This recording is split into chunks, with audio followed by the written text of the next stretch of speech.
I going to do about it? What most people think about the doing is like changing the outside, right? So if I feel lonely, what am I going to do about it? Like, I'm going to go get in shape and I'm going to make more money. And then I'm going to like, you know, take all these classes so I know how to make small talk. And then like, I'm going to become like this awesome external human being. I'm going to fix all the problems on the outside so that I can connect with other people. The weird thing is that in a weird way, like that's not an option for you, right? Like you can't fix fundamentally like the body that you've been given.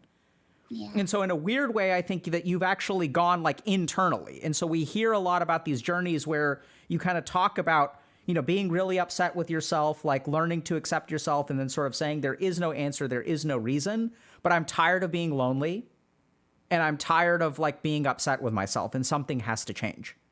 Welcome, Yeah, you can see Ironmouse. me now. You have a tail. I do. I have a tail and I have wings. I could make them go away. Oh, that's cool. But whatever makes you feel comfortable. And Well, I feel... Okay.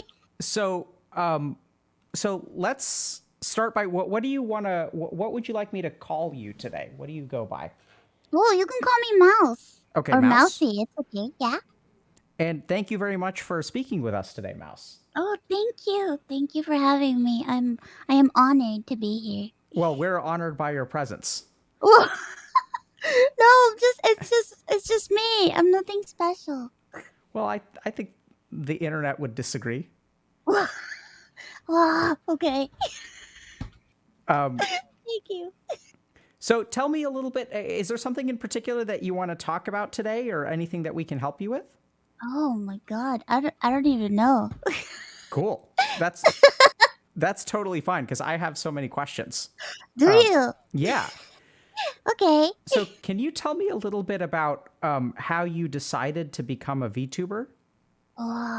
Well, I have I think the main reason why I decided to become a VTuber was, well, I decided that I wanted to stream because I was really lonely and I wanted to make friends and I did not feel comfortable being on camera because I have a lot of health problems. I was very apprehensive about being a flesh tuber, as I call it. I did not feel comfortable. I have a bit of a long history with not feeling comfortable with myself. So a friend of mine actually suggested to me that they were like, "Oh, there's this program that you can use, and you can be like a character. You can be an enemy girl." And at the time, I saw there was another VTuber. Her name was Kizuna Ai, and she was like a really big thing. And I was like, "Wow, if I could do that, I would love to do that." But I just figured it would be like it would cost a lot of money. But a friend of mine got me a program, and I was like, okay, well, maybe I'll try to start the streaming thing as an anime character. And I did. And it was a lot of fun. At first, I don't know. I just did it because I wanted to make friends. And I was just like really nervous to be on camera. And here we are now. Yeah. So tell me, what was your experience? Help us understand how we got to where we are now and what where now is. So what was it like when you first started out? Well, you know, I when I first started streaming, I did it because I wanted to make friends, and I was very lonely because of my health issues. I never used to talk about my health issues before. I was always very nervous because I kind of like, to me, I wanted to be seen like uh, a normal person. So Of I would course. never talk about it, and I just really wanted to be friends and talk to different people. And I didn't really think I was particularly interesting. But I kept on streaming, and I started off very small. And it wasn't until the pandemic happened that things started things started picking up, and I started growing a bit more. And now I have a wonderful community that supports me a lot, and I feel I've never felt more myself than I have in my whole entire life as Ironmouse. Yeah, that's so interesting. Can you Yeah. tell me a little bit about what the pandemic was like? You mentioned that things started to change a little bit during the Whoa. pandemic. I guess because I've always had to be kind of isolated because of my condition, but because of the pandemic, I had to be even more isolated than usual, and my family had to stay home. And I guess I don't know. It was just like a shift because there were so many more people online, and I think at the time that's when like VTubers started like really picking up, Mm-hmm. and I started getting a lot more people watching me, and it's been a really interesting turning point in my life because I finally was able to start, making money streaming, which I never used to do. And I was able to afford better medical care for myself. And I've Wow. slowly been improving in my health because of that. And it's thanks to my community. So I'm just very grateful. And, I don't know. It's a lot of stuff. A lot of stuff has happened. And Yeah. it kind of like Wow. happened so fast that it just feels like, ugh. Yeah. Oh, Yeah, that's so interesting. So I assume that you just moved, and then the VTuber moves with you. yeah. Yeah. It tracks my movement, like Okay. exactly. Wow. Does it track your facial expressions? Yes, So, if I'm smiling right now. can you make a sad face? I'm curious what that. Oh, interesting. Okay. Thank you so much for You're demonstrating that. welcome. So, Mouse, there's a lot of different things that I'm curious about, and I'm wondering if like we could, which of these you'd feel comfortable with, or which ones sound interesting to you. Okay. There's a lot from your story that I think we could learn a lot about. So a lot of times people try to figure out who they are. So Mm, people will sort of say like, how do I determine like, is this my true self, or is this like me being conditioned? How do I know what I want versus like what society wants?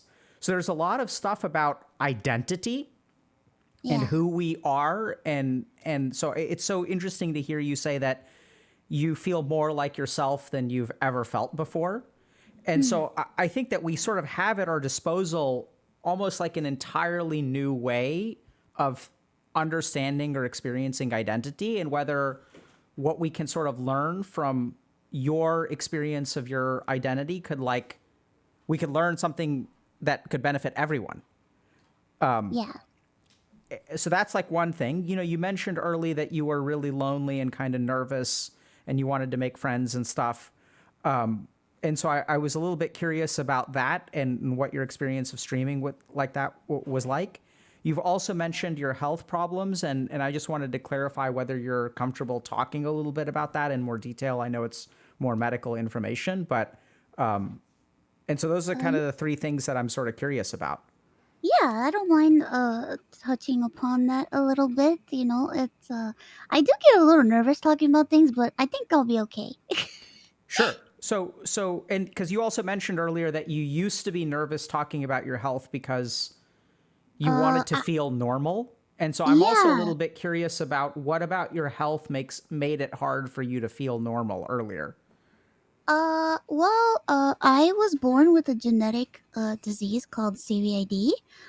It's a primary immune deficiency disease. My body doesn't make antibodies to fight against infection or bacteria or viruses, so I have to be apart from people a lot because I catch Hmm. things very, very easily, and I've lived my life getting sick a lot, and because of that, I developed a lung condition, and I'm on Oh my God. a breathing, an oxygen concentrator, and I'm on like uh, I get so embarrassed talking about. I have like a. It's very embarrassing for me to What? talk about. I just feel very like uh What? Well, so uh. first of all, we don't have to talk about it if it embarrasses you, but I'm Oh, kind of it's okay. curious. So, can I just clarify a couple of things? So you said you Yeah, have CVID, so that's common variable immunodeficiency. yeah. Okay. And what makes you embarrassed as you talk about that? Can you help me understand what makes that embarrassing for you? I think it's just it's hard to say for me because I feel like uh my whole life I've had to see people, live their life normally. And to me, I always felt like an outsider, like Hmm. looking at other people living their life, and I've always felt kind of like stuck. Uh, and growing up and like becoming an adult, I noticed that a lot of people's experiences are way different than mine Hmm. because due to my condition, I haven't really been able to live as much as a normal person. So I feel like I can't really like connect with others that well, and it it makes me feel, kind of sad about. I feel kind of sad, but I also just feel really embarrassed because I feel like society like places like this pressure on us that we have to hit certain milestones and we have to be some type of person. And because of the fact that I have never hit those particular milestones, and the fact that I'm not like I like to say I'm not a normal human. I've always felt like an alien. I've always felt like not normal. And when I talk to people, I feel that like a lot. And I feel kind of ashamed. And I think it's just because of the pressures of society. I've talked to other people that have like chronic illness as well, and they've shared a similar Hmm. viewpoint to mine. So it's streaming has really like changed my life where How so? I'm able to communicate with people more, and I feel like I've connected with so many people, and people talk to me to talk to me, and I feel like they're not focused on my medical devices, and they're not focused on the fact that I uh might do things a little differently and live my life a little differently. And it's really nice. It's really nice to have somebody treat me normally and not like I'm about to like break at every step, I don't Yeah, know. wow. It's clear to me that so first of all, Mouse, you're very eloquent. Well, thank you. I've worked with people with chronic medical conditions as well, and I think after a year of group therapy, the conclusions that we'll come to is something that I think you share very, very beautifully. This sort of idea that, and I'm kind of curious about a lot of things that you said, but I think it's really profound to hear you sort of say that life, we sort of had this expectation that life is supposed to go like this. Like if you're 6 years old, you go over to friends' birthday parties. And when you're 9 or 10, you have a sleepover. And then there are just all these experiences, which like normal life is what we call a normal life. And Mm, that you were essentially denied those experiences, right? So then how do you yeah, feel about yourself? How do you you don't feel normal. And then furthermore, society kind of judges you for that, right? There are all these, as you said, milestones. And yeah, so if a normal person, if a healthy person, if a good person, right? Because we also place value judgments on a lot of these milestones. If you're not able to participate in those, how do you start to feel about yourself? Like there's a certain amount of like shame that comes with not, I don't know. The best example I can think of is there's a certain age at which people start asking you, okay, like when are you going to get married and stuff like that, right? And then like if you're not following that standard track, or when are you going to get a job, when are you dot dot dot, there are all these assumptions, right, about what your life is yeah, supposed to be like. And there's kind of this like idea that if you're not going to do those things, no one ever asks you, do you want to get married, right? People just are sort of like, they try to bucket you based on what society kind of expects. And then if you don't fall into one of those buckets, then you kind of like are a weirdo. true. And so it's really interesting to hear you kind of share your experience about being an outsider. Yeah, I've had I've had a lot of time to myself. Uh-huh. I've had a lot of time to think about things and to reflect Because it's like when people with my condition, like, as much as sometimes the medical system wants you to believe that you don't have time, sometimes all you have is time, because you kind of like, when you live the life that I've lived, where it's like I'm basically isolated most of the time, it feels like a moment is like forever and not, it's like time is like so strange because it feels like a day can be a month, but a month can be a minute. It's so weird. And I've had a lot of time to think about myself and to think about all the stuff that I've been through. And it's Can a lot of thinking. Yeah, I'd love to hear more about that. Can you tell me a little bit about what have you discovered as you have time and you think about yourself? I'd love to learn more about what you've discovered about yourself, identity, the nature of humanity. I mean, I don't think I have any good answers because Why uh not? Why do you think you don't have any good answers? I don't know. I just feel like I'm not experienced enough. I feel like I'm always learning, and I just have horrific self-esteem issues. It's pretty bad. But it's because of everything that I've been through. I feel like when a person has to deal with a chronic illness their whole life, it's like there's stages of like disease process where it's like at first it's not that bad, but then when the severity Mm. increases, things start getting taken away, and What do you it's mean by that? traumatic.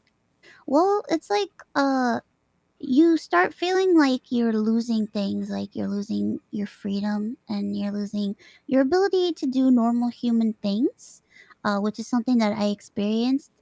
Basically, because there was a moment in my life where I was kind of normal and my life was, I was going to school and Hmm. I had friends here and there, but it wasn't like as normal as I wanted it to be.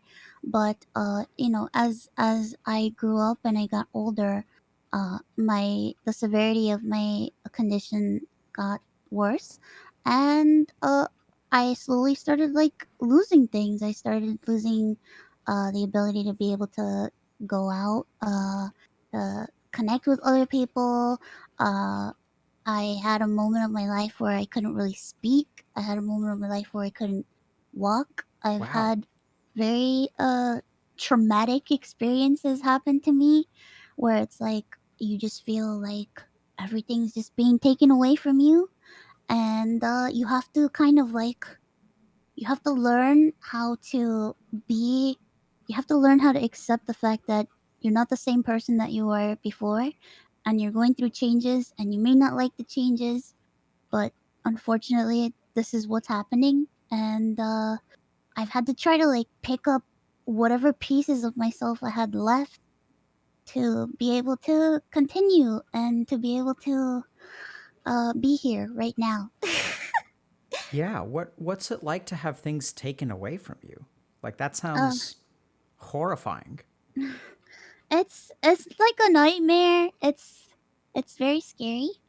Uh, but it's it's something that I couldn't stop it from happening because when you get diagnosed with something and they tell you, well, in this amount of time this is what's going to happen and this is what's going to happen and eventually this is going to happen, and you kind of know what's going to happen, you kind of expect things to happen, but you're not truly prepared until it starts happening.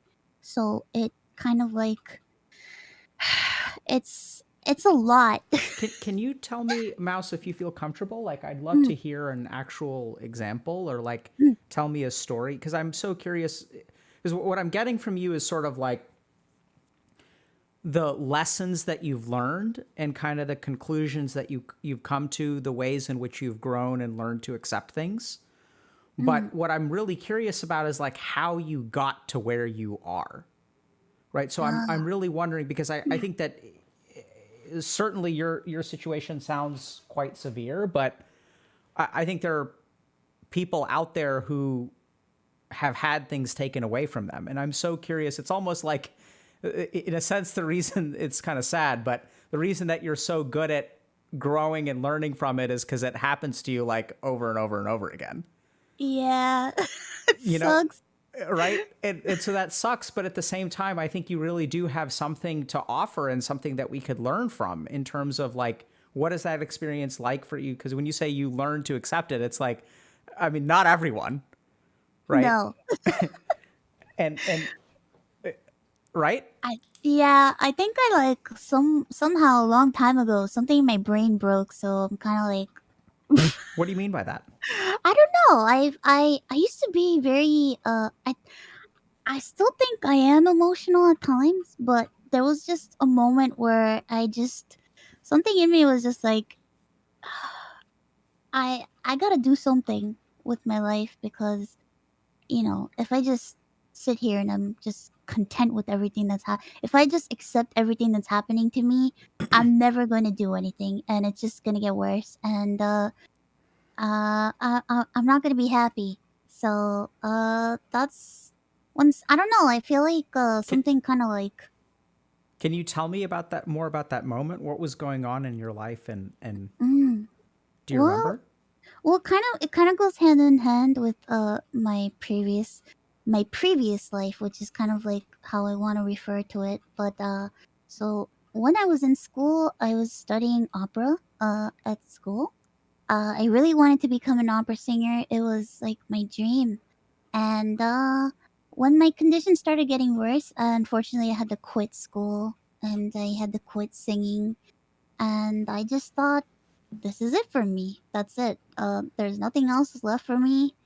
Uh, I'm just gonna fade away and never accomplish anything in my life. And it took me a very long time to accept my situation. I was very upset for a long time. Hmm. I was very sad, very angry. I was questioning. I was just like, why is this happening to me? And why doesn't it stop and why doesn't it get better? I don't understand. What did I do? Mm. And And yeah, what kind of answers did you come up with when you ask, why is this happening to you? What did I do? Why isn't it getting better?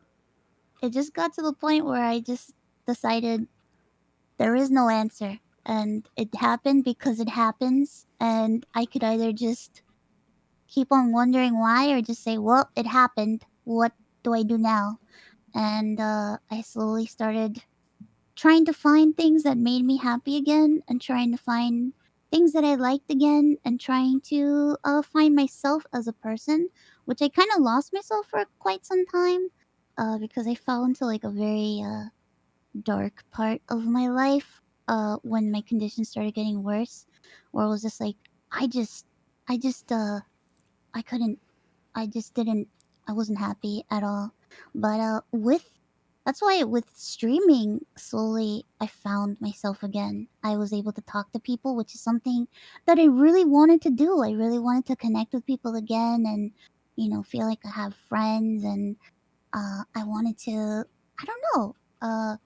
I guess like try to like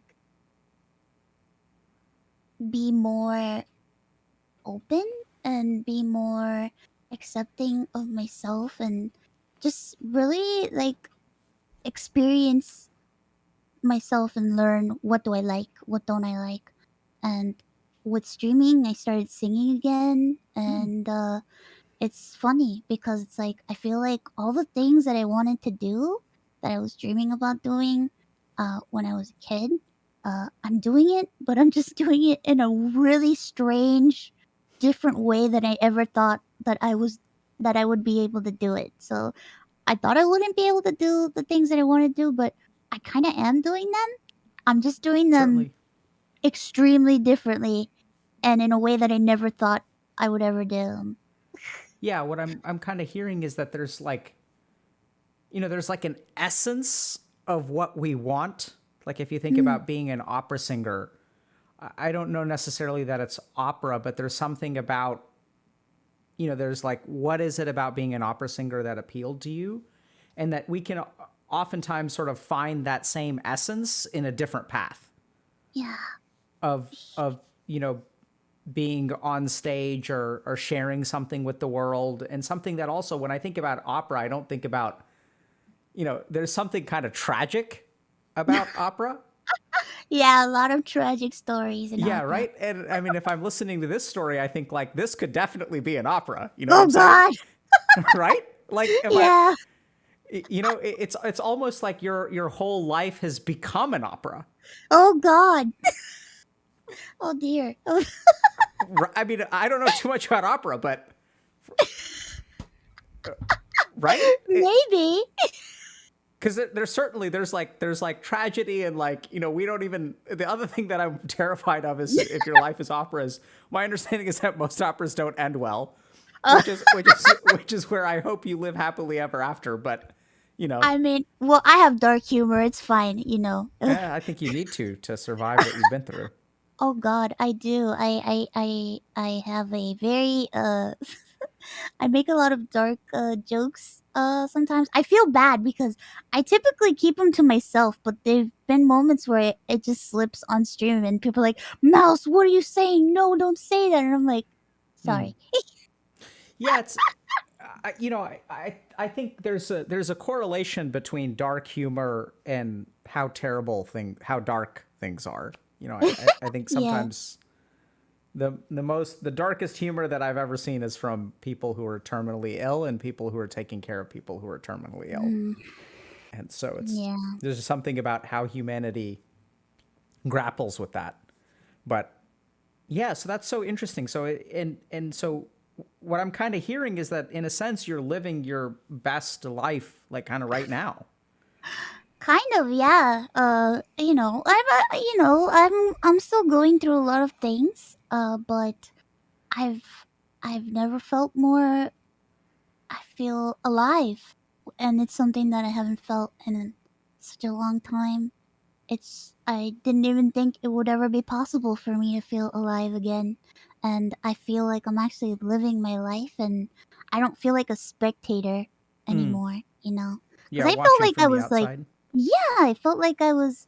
It's kind of why, like, it's funny because I kind of tied in my life into like my VTuber lore, because when you're a VTuber, you're kind of playing a character, and my lore is kind of like my real life, where it's like, I'm What do you mean by so lore? my character, my VTuber character, I am supposed to be Satan, and I was trapped in a box in hell, and I was released from a box in hell, and now I live on Earth, and I uh am a live streamer, and in a lot of ways, it's kind of like a parallel to my real life because I've always felt like I was trapped in a box, Certainly. and it's a way that I've been feeling my whole life, where it's like I feel like I was inside this box just looking at everybody living their life and seeing my family go through their lives and experiencing things, and I'm just watching everybody do all these Hmm. things, and I And can't now do you've them. been you've been unleashed upon the Yeah. world. Yeah.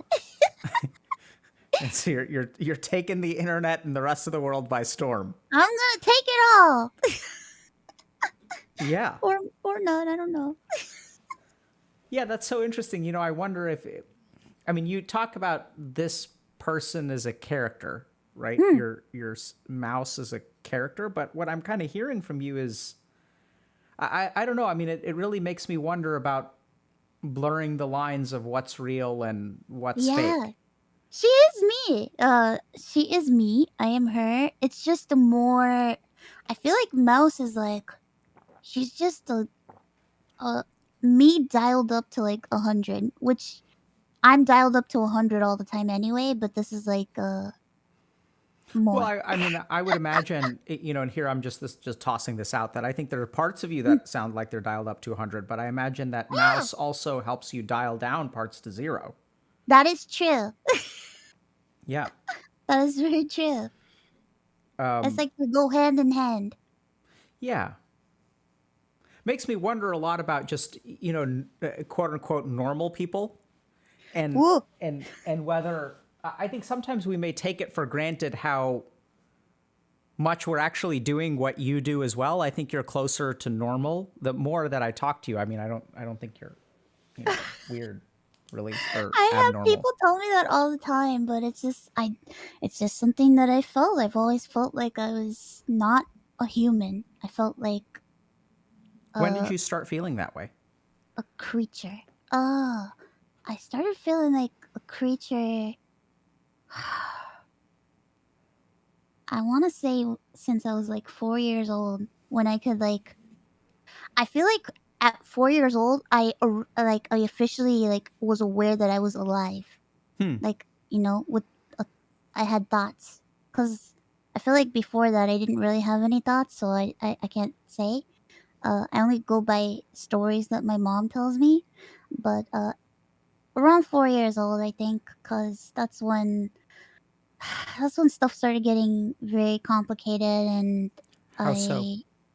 I uh so my condition, like it had stages where it was like when I was very young, I was very sick, but then at around a certain age, it kind of calmed down. But then when I hit another age, it got worse, and it's been like a downward spiral ever since. But around 4 years old, that's when things started getting pretty difficult, and I started to realize that I affected my family like a lot, and I Hmm. was very aware. Uh, I was very aware of the stress that my parents had to endure because of me, and I've kind of How were like you aware of that as a 4-year-old? I'm curious. What is the like? How does a 4-year-old understand that?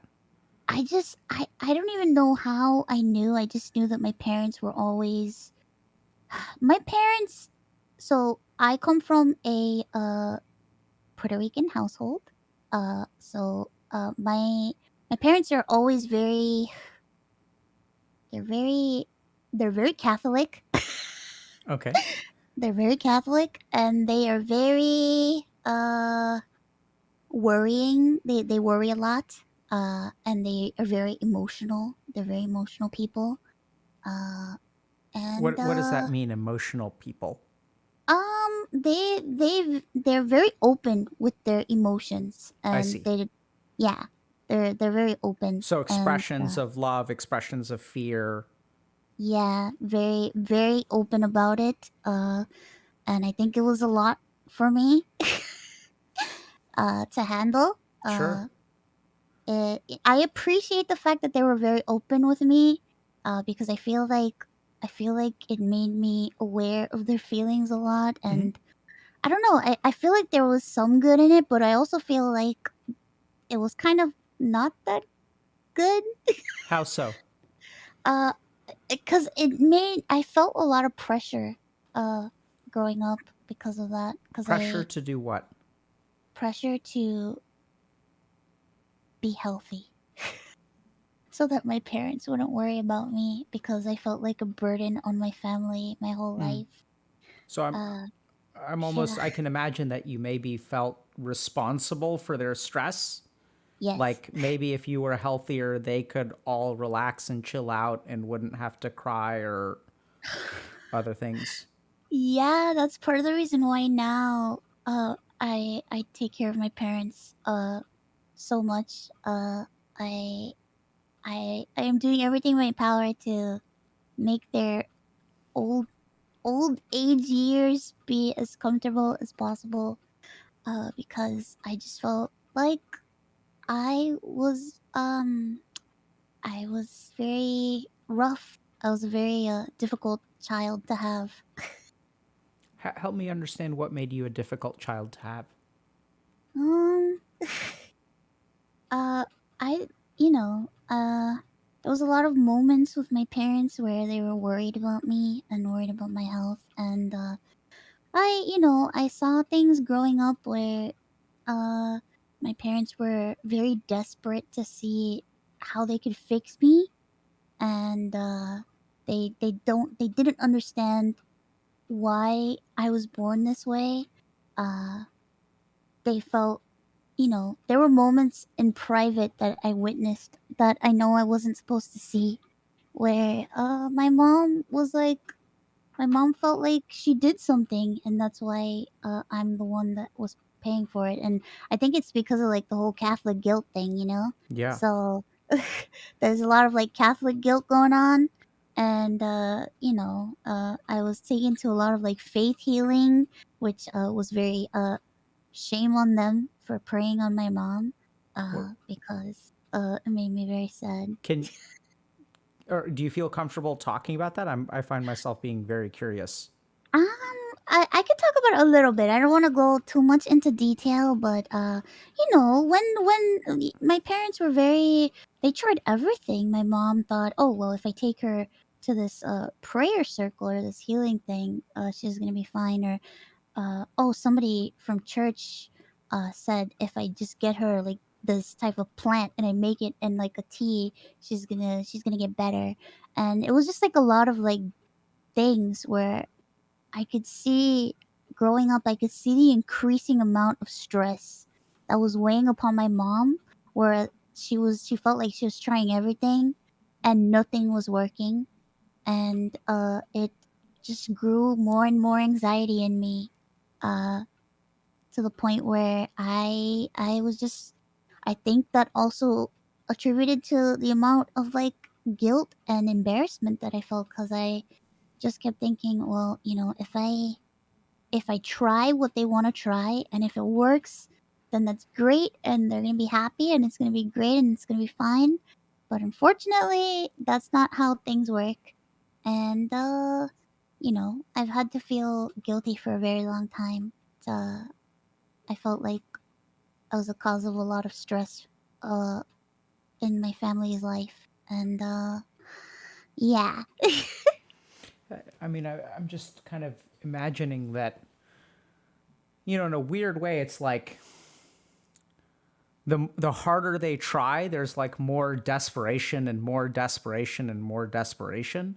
Yeah. And in a weird way, like the more desperately they try to fix you, I'm just sort of thinking that the one thing that gets reinforced each time they try something stranger and stranger and stranger is that the one truth at the end of the day is that you're broken in some way. So in a bizarre way, I'm almost wondering if like that's kind of what gets reinforced there, right? Which is like, and then you're sort of left with this burden of you see your parents like bending over backwards and doing this and that, and like they clearly want you to get better, and you really want to get better, but you sort of can't. But you kind of feel like responsible for not being able to. Yeah.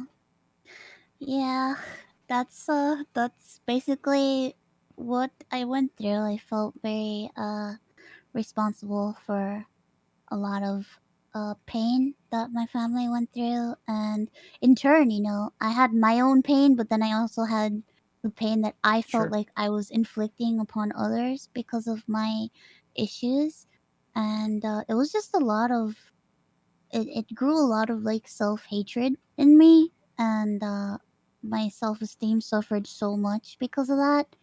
And I it took a very very long time for me to learn to begin to like myself, because I can't really honestly say that I love myself yet, but I do like myself a little bit more than I used to, because I really used to hate myself like a lot. How did that start to change for you?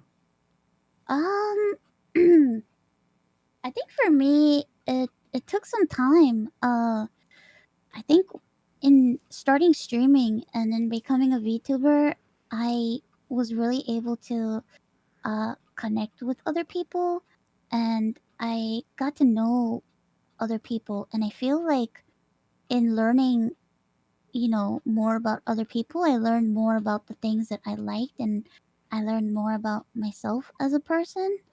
And everybody was so nice to me, and I it it was almost like, people would be like, oh Mouse, you're so funny, oh Mouse, we like you. And there were so many like wonderful words from people that I've like met, and in my brain I would always be like, yeah, that's not true, they're just pretending to be nice or whatever. But uh I don't know. I slowly started to see myself in a different way. Uh, with the help of my community, and I'm really thankful for that. And I've met a couple of really wonderful people that are also like streamers and stuff and creators that I've gotten to know privately, and we've become really close friends. And it's like it's just really nice to be able to talk to other people because I feel like in learning more about them, I learn more about myself. And I don't know, I can't really like pinpoint when I started feeling differently. I just know that slowly, without even realizing it, like I started liking myself a little bit more. I don't think I'm completely there, but I definitely don't hate myself anymore. But I don't love myself. But I'm in the middle. I'm getting there, I think. Yeah, I think that's actually very, very important. In a weird way, like if you were frustrated with yourself for not Mm, loving yourself already, that mm. actually like moves you more towards self-hatred. Yeah, Does that kind of make sense? And so in a I weird think way, so. like accepting yourself for not being able to love yourself is actually like the way to move towards self-love, Yeah, right? yeah. It's kind of weird, but that also we can slip into this sort of thing where it's like, well, I'm supposed to love myself. Like, what the hell is wrong with me? I can't love myself. I think I was just like very. I think it was more like I had years of my life where I was just really mad at myself and I was just really angry What were you at. mad at yourself for? It wasn't really like myself. It was like I was mad at my body because I just felt like it was betraying me, and I just felt like somehow I was betraying myself. And even though it wasn't anything that I can control, it things happen, and it took me a very long time to learn to accept that sometimes shit happens and there's nothing that I could do to change it, but the way that I react towards the change, that's what I can control. Where did you And learn that? uh it's just something that I've learned over time, I think, because I just felt like there was just something that I needed to change because I was very unhappy and I just didn't want to remain alone and upset. I hate saying angry. I don't like saying the word angry. I don't like using the word angry. I Oh yeah. always say upset for Mm-hmm. some reason. Anger scares me for some Yep. reason. Not sure why. we, we I'm not sure we can why. understand. I mean, I have a hypothesis there, Ah! but we don't have to go there if you don't want to. I'm steering Yeah, clear of that. maybe we won't go there. Yeah. But yeah, I don't know. I've just learned that I could control the way I react to things, and I mean sometimes I can't control it, but I try my best to. But I don't know. I'm just really weird. What? I What? think I'm just weird. Why? Like I don't weirder than know. normal people? Yeah, I think so. Why do you think that? I mean, I respectfully I disagree, but help me Do you? understand why. Yeah, oh yeah. Why? So, okay, can I think for a second? Yeah, you can think for a second.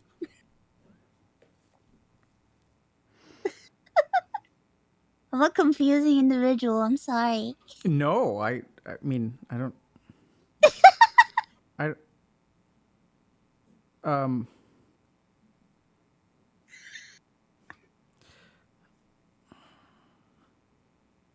What's so funny? I like to laugh.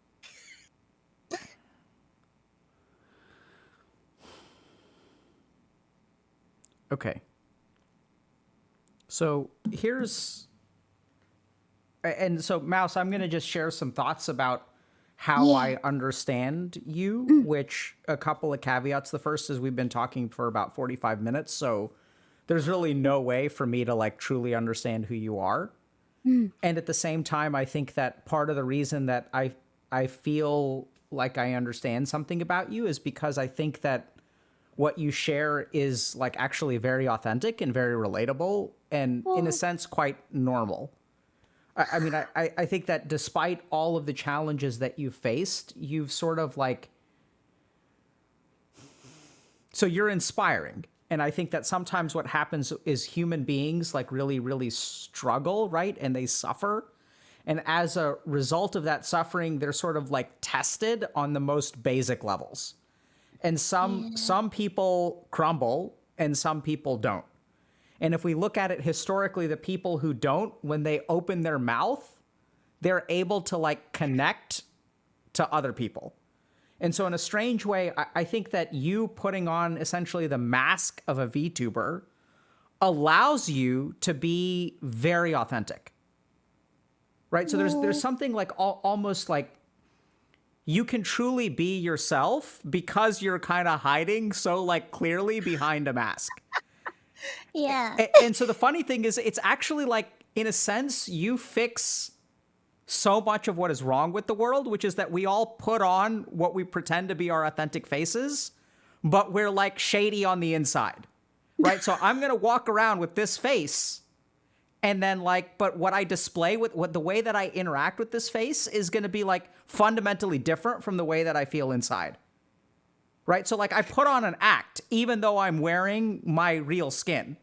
And the weird thing is that somehow you've managed to flip it, where you put on a fake skin and therefore you can actually be like the closest version of your real self. And so I think what connects with people is that, you know, what you're talking about, being an outsider, feeling like an alien.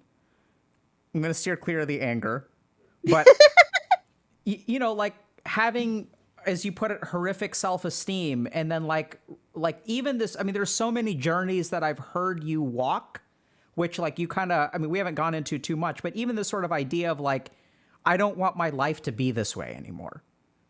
And why is my life? Because there's so many places where people get stuck. Like one place where people get stuck is like, why is my life this way? Why me? Why can't my body be different? And in a weird way, I mean, I don't think comparison is very helpful, but you know, a lot of people can be uncomfortable with their body, or their body can fail them in some fundamental way. And so people find themselves asking that question. I just don't know that everyone makes it through that. Right? So some people never, like some people develop an eating disorder or like some other, you know, some problem. And then they just kind of like, they're sort of stuck there.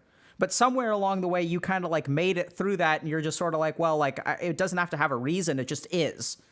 And so then the question kind of becomes, well, what do I do about it? And that's where at some point you sort of realize, and this is what's so terrifying for people. And I'm just going to keep going. But like, when you think about, okay, what am I going to do about it? What most people think about the doing is like changing the outside, right? So if I feel lonely, what am I going to do about it? Like, I'm going to go get in shape and I'm going to make more money. And then I'm going to like, you know, take all these classes so I know how to make small talk. And then like, I'm going to become like this awesome external human being. I'm going to fix all the problems on the outside so that I can connect with other people. The weird thing is that in a weird way, like that's not an option for you, right? Like you can't fix fundamentally like the body that you've been given. Yeah. And so in a weird way, I think that you've actually gone like internally. And so we hear a lot about these journeys where you kind of talk about, you know, being really upset with yourself, like learning to accept yourself and then sort of saying there is no answer, there is no reason, but I'm tired of being lonely and I'm tired of like being upset with myself and something has to change. And you discovered that you can't, you know, because life is like, in a weird way, I was about to use the word lucky, but that's not really the right word. You know, in a weird way, like there's external change and fixing things on the outside was not an option for you, right? Yeah. And so the only place you had to look was like internally. And in a sense, I think that's actually like really, really useful, hopefully, for people to understand, is because what I see is I see people who try to go fixing things on the outside, fixing things on the outside, fixing things on the outside. I recently, for example, was talking to someone who, you know, was thinking about traveling to India and getting surgery so that they could get their shins lengthened. They felt they were too short and they could They could literally like there are surgeons in India that will break apart your bones, insert rods, and make you like 3 inches or 4 inches taller. Yeah, that's a year recovery. That's rough. That's a year. I mean, some people don't recover at all. Like some That's people have lifelong pain from that kind of oh surgery and Jesus. debilitation and stuff like that. But it sounds like you're knowledgeable about it. Just, Oh, I know a lot of things. oh yeah, I can see that because you have infinite time, right? You have nowhere to go. But Yeah, I've experienced a lot of medical things, and I've seen a lot of stuff, and I've it's so strange because like through the medical system, I've met a lot of inspiring, interesting people, and it, it's didn't really like think about it as connections until now, you know. what do you mean by that? What do you mean by connections?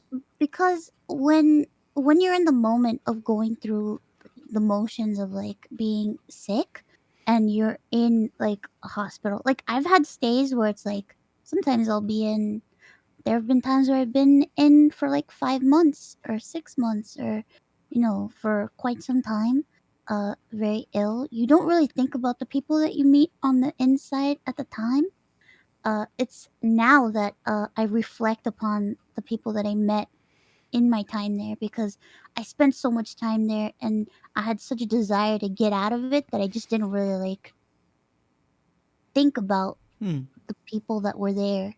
Yeah. And now is when I'm thinking about the people that I met and thinking about, oh yeah, I remember meeting so and so. They were on the same floor as me and they were going through this. And I remember they always used to act a certain way or say this to me and it isn't until now that I think, man, I was making connections back then too. I just didn't see them as connections because to me people I would meet in the hospital was such a, like a final thing to me. I didn't really think about that. It's weird. Yeah. I mean, I think that makes sense. The hospital is just a separate universe, Yeah, right? it was. Yeah, yeah, You yeah. enter a place where time and relationships, like, I mean, I sort of know this from, I mean, a little bit from the patient side, but more from the doctor side, that you form really powerful connections, but they're like in this artificial world. Mm. And I still remember patients that, I'd grown very, very close to and just learned so much from that had such a profound impact on me becoming the person that I am today. And I've like, you'll see them every day for a month and then you'll never see them again. Like I haven't seen them in a Yeah, decade. So it's kind of weird. it's like a parallel universe. Yeah. But I think it's so interesting to hear, your experience of like being an outsider. I'm kind of curious. Do you feel like an outsider now?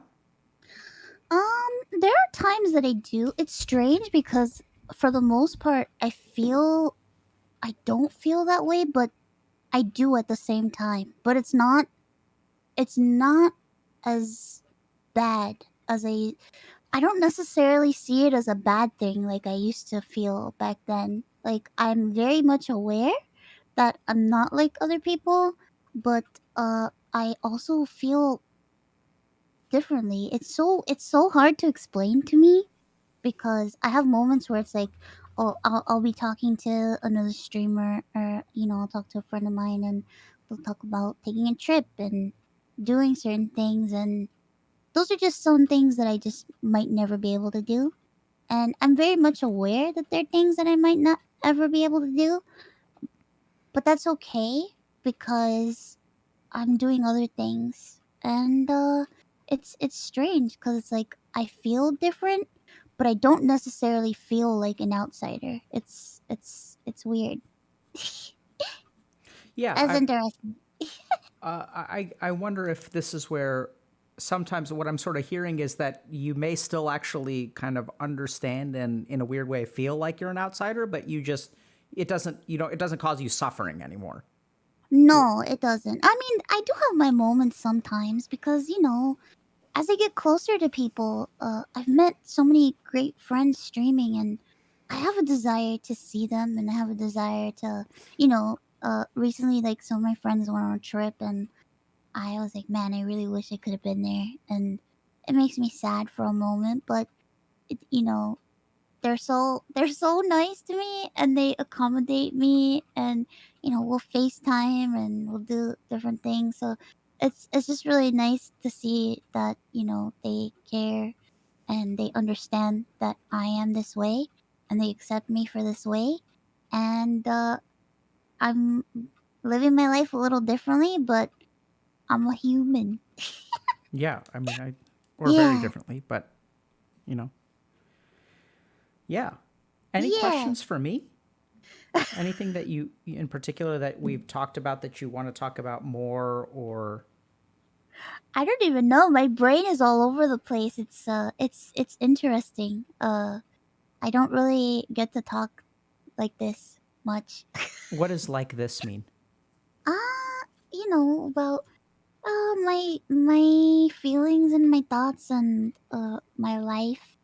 I don't really dive into it too much. I've only recently started talking about my illness on stream, cause not just because I want people to see me normally, but also because of the shame thing. But it's like I just I'm also very much aware that when sometimes you just can't talk about these things because they're very heavy, and it's difficult to bring them up, and it's difficult to talk about on stream, and people come to watch sometimes because they want to escape and they want to have a good time and not necessarily listen to me talk about stuff like this. Yeah, certainly. The thing that made me laugh a little bit is it's difficult to bring up. It's like, Yeah, hey, it's how are y'all doing today? Well, I'm filled with an internal existential crisis about why my body fails me at so many levels and I'm yeah, not able to have a normal human life. How are you yeah. today? Like, hey guys, I had like a horrific infection, and I lost my voice for a year, and that's why I sound funny. And I'm currently anxious about my life every day and in a panic. So how are you doing? Yeah, right? And I think that kind of goes back to, but I think that goes back to the mask that we put on, right? Yeah, So we ask each other all the time, like when we're moving around in our what is it, flesh tuber? When yeah, I'm I'm a flesh tuber. when I'm a flesh tuber, and I don't even know if the tube. So if I'm just interacting with someone at a grocery store, am I a flesh tuber then, or am I just a You're in your flesh prison. flesh prison? So Yes. when I'm in my prison of the flesh, which is a I don't even know what to think about that, but because we don't share who we are, right? Like when we are No. struggling, Mm. or if we aren't sure about what we're doing in life and stuff like that, people ask you, how are you? And what you sort of say is like, oh, I'm good. How are you? Yeah. And so it kind of makes sense. And that's where, like, at this point, I'm kind of wondering about a couple of things, Mouse. Like, Yeah. I have other questions, and I also have kind of other, yeah. Is there something in particular that you want to talk about more, or anything that I could help you with? I don't know. You can ask me anything you like. If I don't feel comfortable, I just won't say anything. Okay. So let me offer like a couple of different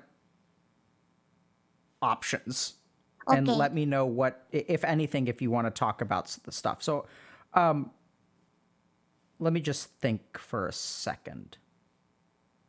So the first thing that I've kind of been steering clear of is anger, but I think Uh-oh. anger is very, very important. It doesn't have to be important now. The other thing that I'm kind of curious about is, so sometimes when I talk to people on stream, what I find I want to do more than anything else is hug them at some point in my life. Like I feel like that's really what's missing from stream, is like I just want to give people a hug. And Aw. I also remember, like, even as when I was like a psychiatrist, we're taught, I mean, I guess I'm still a psychiatrist, but when I was like doing a lot of clinical practice, we're sort of trained that we're not supposed to like touch our patients. And Oh. that sort of unspoken rule is good and is there for a reason. But I spent some time talking to my supervisors and stuff about it, and I think that like I found a way to respectfully talk about giving hugs and sort of like hugs or handshakes or whatever. And And now after having like sort of a calm conversation with a patient, we may decide like hugging or not hugging. And so I'm a little bit, I find myself being having an internal sense of wanting to know what you quote unquote really look like, wanting to give you a hug.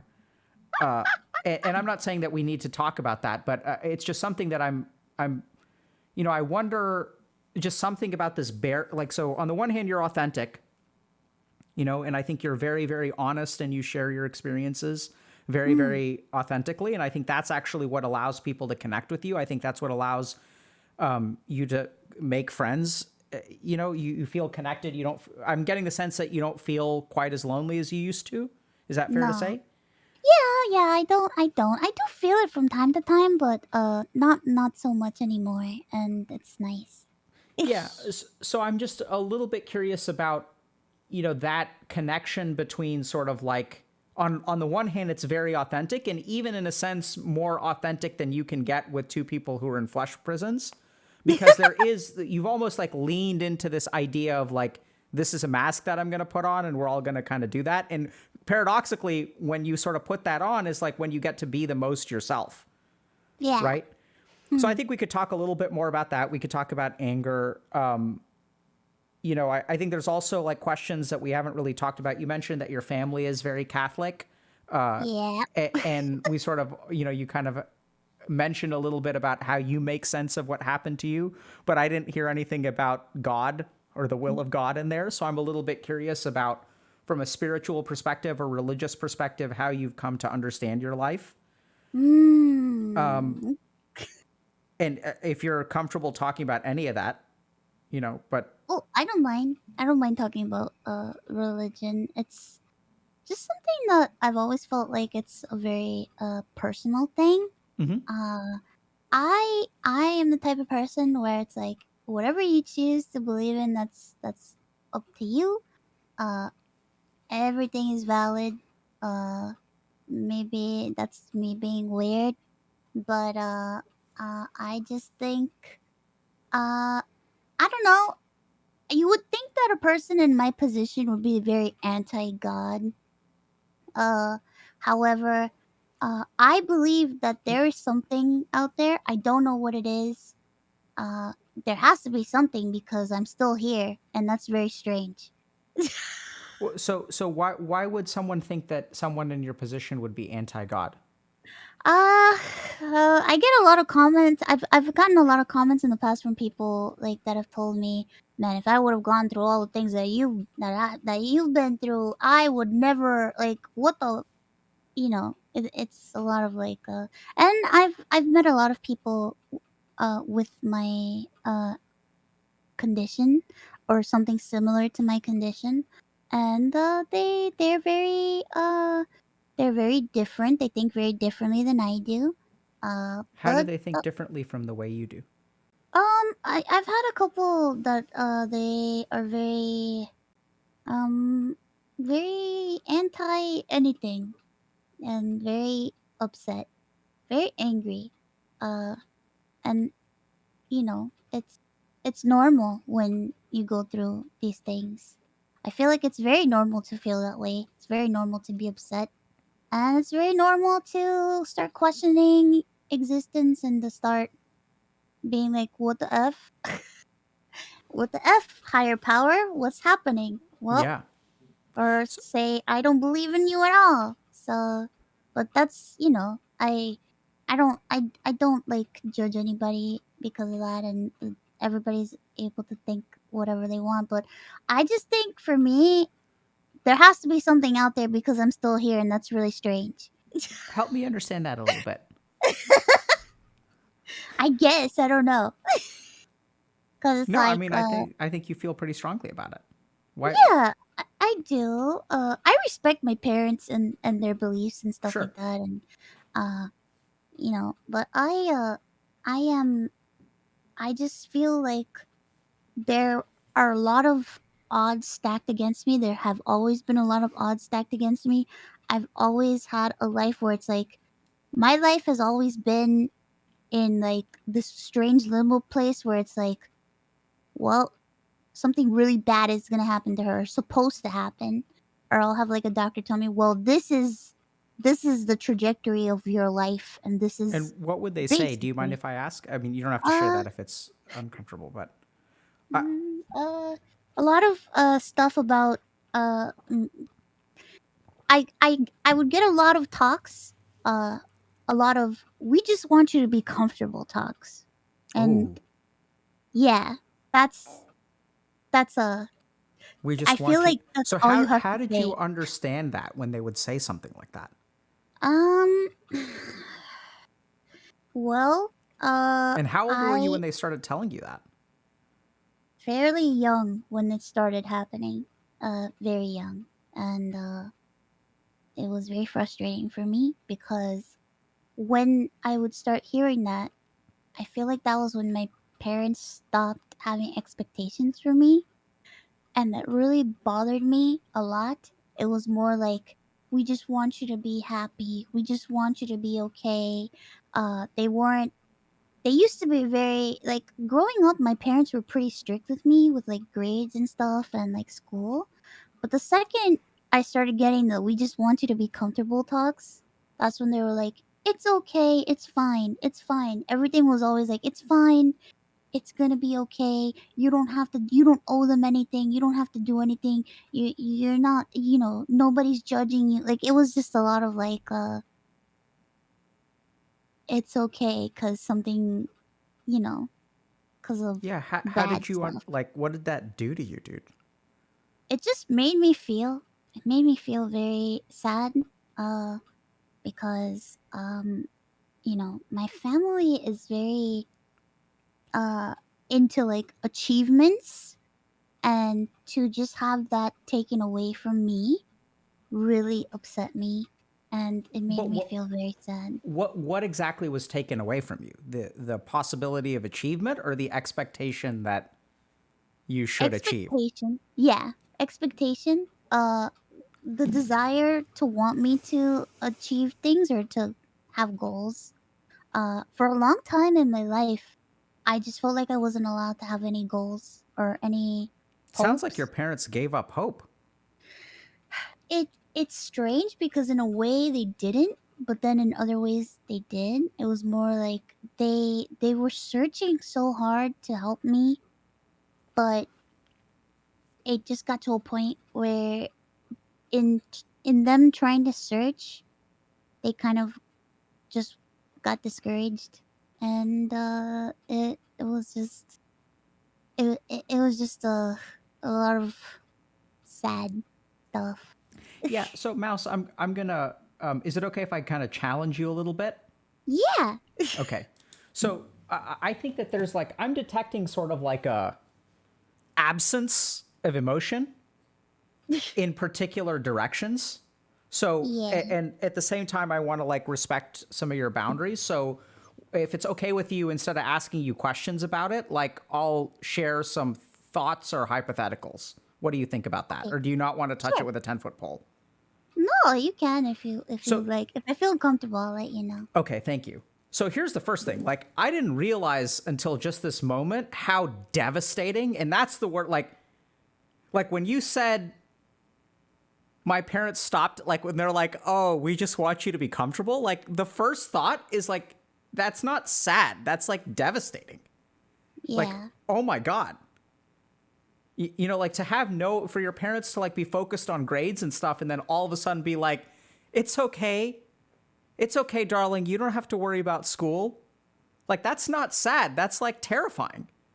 Like, what the Yeah. hell is going on here? Like, what's like, I can't imagine what it's actually like for, a kid who's growing up with these expectations to suddenly like have those expectations taken off the table. And that to me sounds like the most terrifying prognosis ever. Yeah. It was a lot. Uh, I pretty much had to basically. I it's I was having this conversation with somebody a couple nights ago where I was like, I felt like my whole life I just had to work 10 times more than the average person because I had to do it for myself because nobody else was. expecting anything out of me.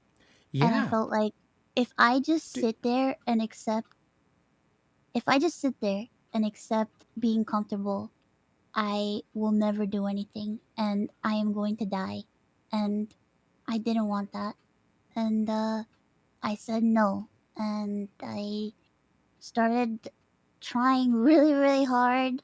Uh, I tried too hard where I would get in trouble for it and I would get very ill. what do you But mean by that?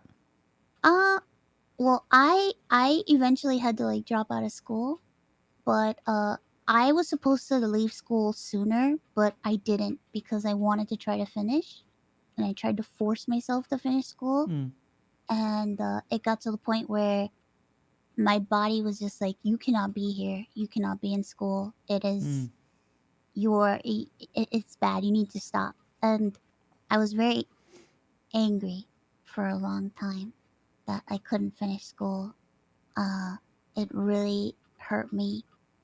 It was something that I really wanted to do, but uh I ended up worsening my condition because I was forcing myself to try to finish. Mm. uh and you know, after that I kind of like went through a period where I was just I was just like, you know what? I I don't care anymore. But then in saying I don't care, I started realizing I do care, and I was like, well, I'm going to try to see if I could somehow do something to get out of this. And it seemed hopeless for a while cuz my health got worse and things got worse for me, but I had like a moment of kind of like rest when I found streaming. And I can say with certainty, streaming and VTubing literally saved my life.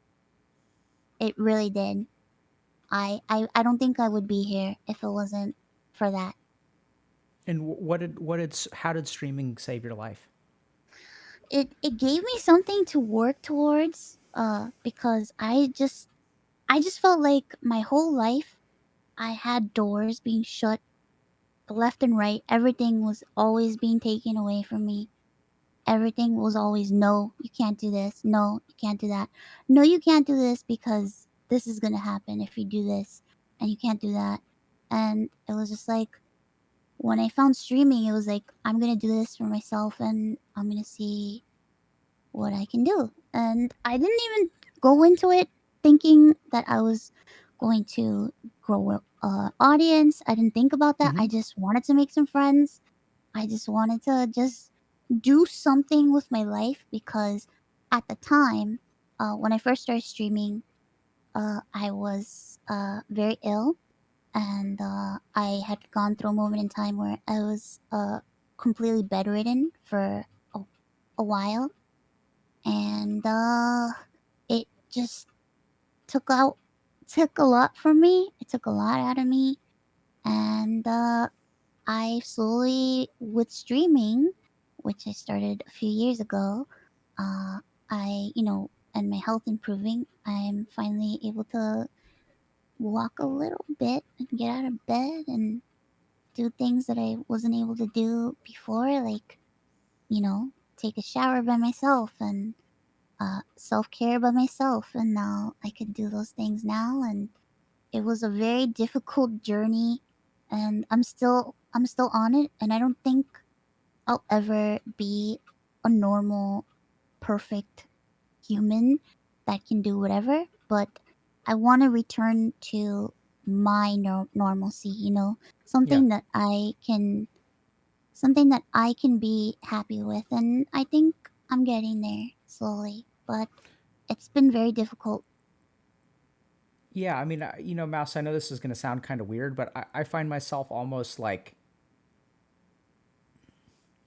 I think if you ever became a completely normal human, I think a big part of what you give to the rest of the world would be sort of taken away, because I think what is most kind of powerful about your story, at least to me, is that you don't have to be normal to find a path.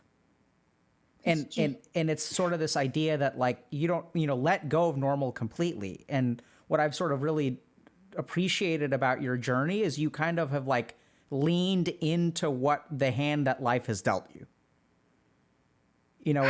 And by leaning into the hand that life deals you, like paradoxically, the whole problem is that we try so hard to adhere to a standard, and that actually that doesn't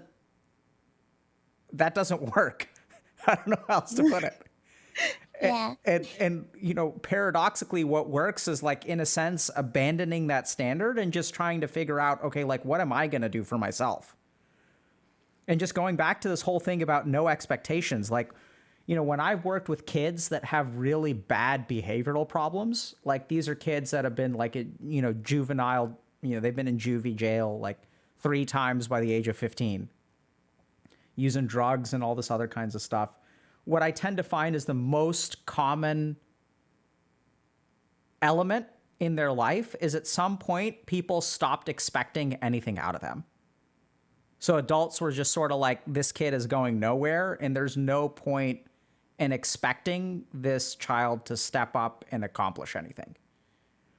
And then what Yeah. happens is children strive to meet expectations. And when we give up hope on a kid, they're going to live up to that expectation as well and start living a life that becomes completely hopeless. Because that's what we expect of them. And it's devastating. And like paradoxically, this is why like sometimes, when I work with kids like that, what I'll actually try to do is give them leadership roles. And you'll be amazed at how effective that is at getting their behavior in line. Like, we sort of think about these people as being incapable, but the more responsibility you give them, like, it's amazing how much they step up. But someone has to believe that they can do it. Yeah. I wish I wish my parents would have been more uh they were always pretty like hard on me, but it was just when things just started getting very it was when things got very difficult, it was more about just me being comfortable, and I know that they loved me, and I know that they it's such a difficult it's so difficult. I feel for them. I love my parents so much because it's not easy to be a caretaker, Mm-hmm. and especially having to be a caretaker for so long to somebody who's been so ill. It's very hard, and my parents are very old fashioned, and they do not believe in mental health uh, help because they're very old, and they're from the old world. So there's a lot of they have a lot of emotions that they have not dealt with pertaining to our family situation and me. And I'm happy that now I feel more stable in my life, that I could be a support system for them because they've been there for me for so long, and I just want them to be comfortable. And it's weird because now I'm the one saying I just want them to be comfortable and I just want them to be happy, and I know that that's what they were saying to me. What's weird And about that? I don't know, it's so strange. It's like our roles have been reversed, and it's something that we never expected.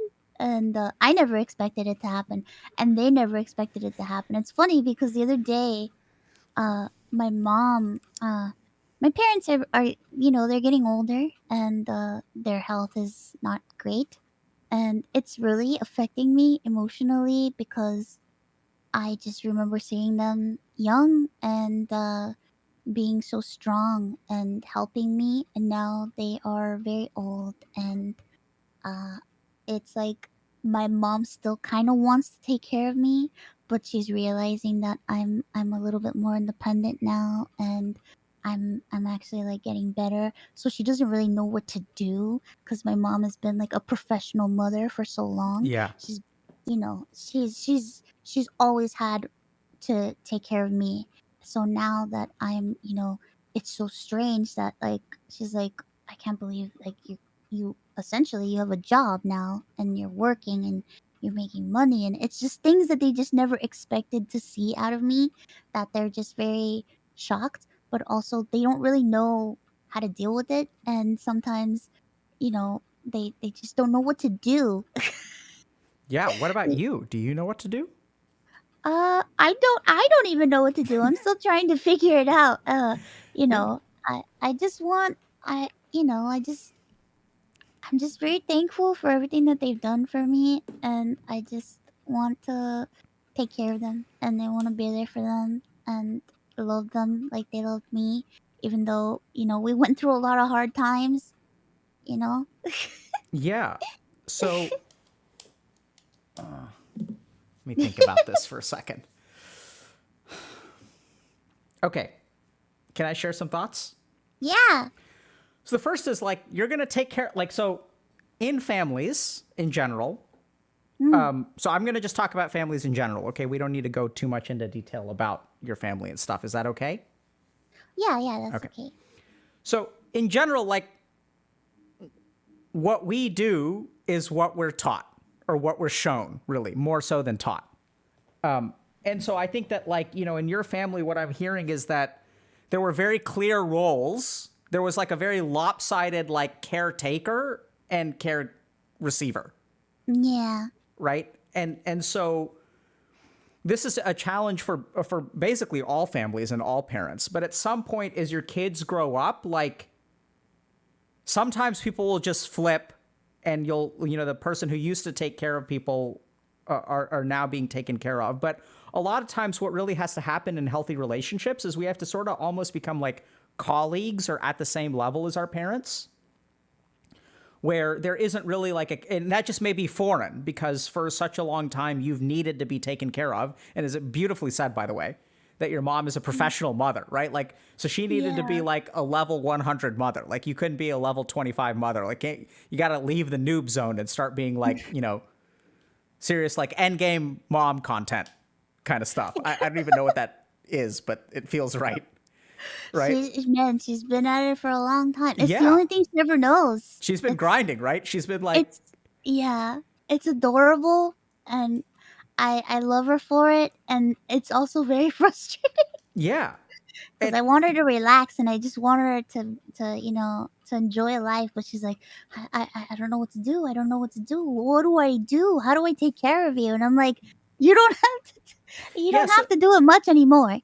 you're right. And so it's confusing because for her, it's like she's been doing this for so long, she doesn't know how to do anything else, Yeah, you she know? doesn't. And so I think it's like, I'm not surprised that you just want them to be comfortable because, like, when they're people that you love, so when your parents loved you, I mean, they still do, obviously, but when you were growing up, they demonstrated, like, you kind of like in your family dynamic, what I'm sort of hearing is that taking care of someone and loving them go hand in hand, right? Yeah. That's how you demonstrate your love, is by taking care of them. And so now it's kind of confusing because if you don't need to be taken care of, it's like, how does mom show you that she loves you? And furthermore, how do you show your parents that you love them without, like, taking care of them? Because that's what you do. And if they're getting older, that's what you sort of should do and stuff, if you believe in that kind of thing, which it sounds like you do, Yeah. and that's great. I do. I think the other thing that we got to be a little bit careful about, I think, and I'm just going to mention this, we don't have to go into it, but I think it's just in terms of your journey, Mouse, I think that, like, developing a healthy relationship with anger is probably very important going forward. Yeah.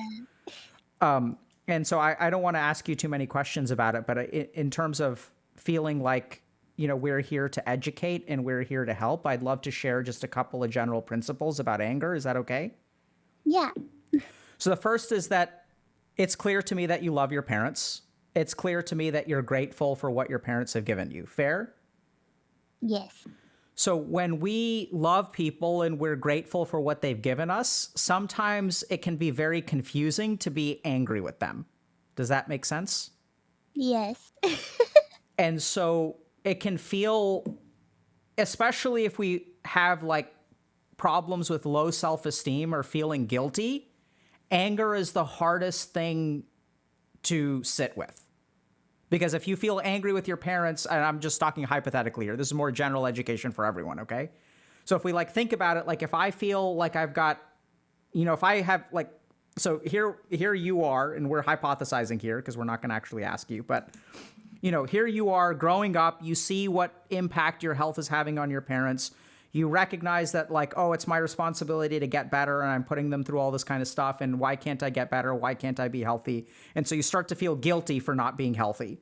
And then if you feel guilty, like getting angry with them doesn't work, right? You're not going to like let yourself do that. So oftentimes what we see in these kinds of like caregiver, care receiver relationships is that anger is like absent from this kind of relationship. Similarly, your parents aren't allowed to be angry with you, and you're not allowed to be angry with them. Does that make sense? Yes. Because they surely like, oh, poor Mouse is like so sick, like, like we can't be angry with her. Like that's not fair. But like, this is where we're going to hypothesize a little bit, but let's be clear. Like if you're a kid, you're going to do some things that piss your parents off.